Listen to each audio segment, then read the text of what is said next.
औरत को कैसा होना चाहिए? औरत को ऐसा ही खतरनाक होना चाहिए। साईं, सुना है जिस औरत से आपकी शादी हुई थी वो बड़ी खतरनाक औरत थी और आपने डर के मारे इसे तलाक दे दी थी। बरगद के दरख्त के नीचे कुर्सी पर बैठे एक खामोश तबा बूढ़े से एक मंचले ने इस्ताहजिया कहा, अल्लाह बख्शे इसे, बहुत अच्छी औरत थी। बिना नाराज हुए बगैर गुस्सा किए बाबा जी की तरफ से एक मुतमईन जवाब आया। एक नौजवान ने ज़रा ऊंची आवाज़ में कहा, लेकिन बाबा जी लोग कहते हैं वो बड़ी ख़तरनाक औरत थी। बाबा जी कुछ देर खामोश रहे, फिर कहने लगे, कहते तो ठीक ही हैं, वो वाकई बहुत ख़तरनाक थी और हकीकतन मैंने डर के मारे इसे तलाक दी थी। ये बात तो मर्दानगी के ख़िलाफ़ है।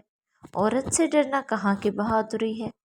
नौजवान जोशीले अंदाज में बोला, मैं औरत से नहीं डरता था, मैं तो उससे डरता था जिस तक इसकी रसाई थी।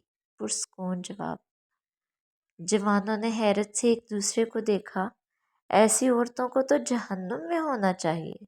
ला हौला वला कुव्वा। कहाँ आप जैसा शरीफ नफ्स आदमी, कहाँ वो औरत। अच्छा किया छोड़ दिया। नौजवान के लहजे में गुस्सा था।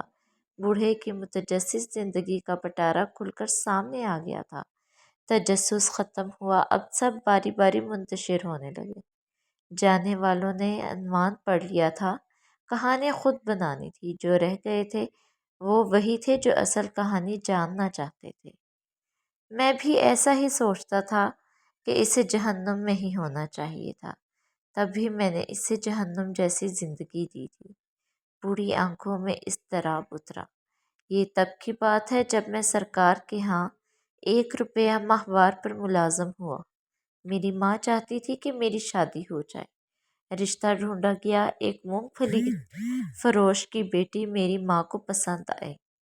सलीकामंद, खूबसूरत और एकदम खामोश तबा। मुझे इस रिश्ते पर एतराज़ था कि वो एक मूंगफली बेचने वाले की बेटी थी। मजदूर की औलाद को पेट की फिक्र रहती है, तरबियत की नहीं। तरबियत बड़े घरानों में की जाती है, जहाँ अफलास आंखों की रोशनी छीनने से कासिर होता है। वो क्या तरबियत देगी मेरी औलाद को।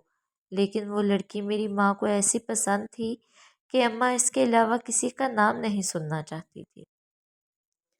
फिर वो ब्याह कर मेरे घर आ गई।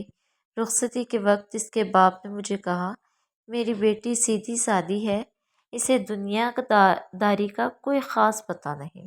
अगर कहीं कोई चूक हो जाए तो माफ़ कर देना, यूँ बड़े दिल वाली है,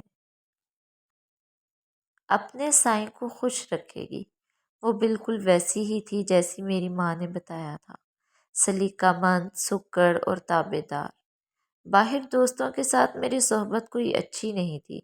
मुलाजमत के औकात में खाना घर से बाहर खाता, दोस्तों में बैठता, रात गए तक महफिल चलती, फिर घर जाता। वो क्या खाती क्या पीती किस हाल में रहती थी, मुझे कोई परवाह नहीं थी। इन्हीं दिनों में मेरी माँ भी दुनिया से रुखसत हो गई। एक रोज़ में जुए में भारी रकम हार कर जब थका हारा घर आया तो कहने लगी, आप तो खाना बाहर खा लेते हैं, मुझे भूख लगती है। हो सके तो एक ही बार महीने का राशन डलवा दीजिए, रोज़ रोज़ बाज़ार से ख़रीदारी की सौबत नहीं उठानी पड़ेगी। क्या इस मूंगफली बेचने वाले की बेटी की इतनी औकात कि मुझसे मुतालबा कर सके। मुझे तैश आया, हो ना तुम किसी बहुत बड़े बाप की बेटी कि तुम्हें पूरे महीने का राशन और खर्च चाहिए। अपनी औकात देखी है। गुस्से में आकर इस पर हाथ उठाया और मुग़लज़ात भी बके। मैं ये नहीं सोच सका कि आखिर इसे ज़िंदा रहने के लिए रोटी तो हर हाल में चाहिए थी।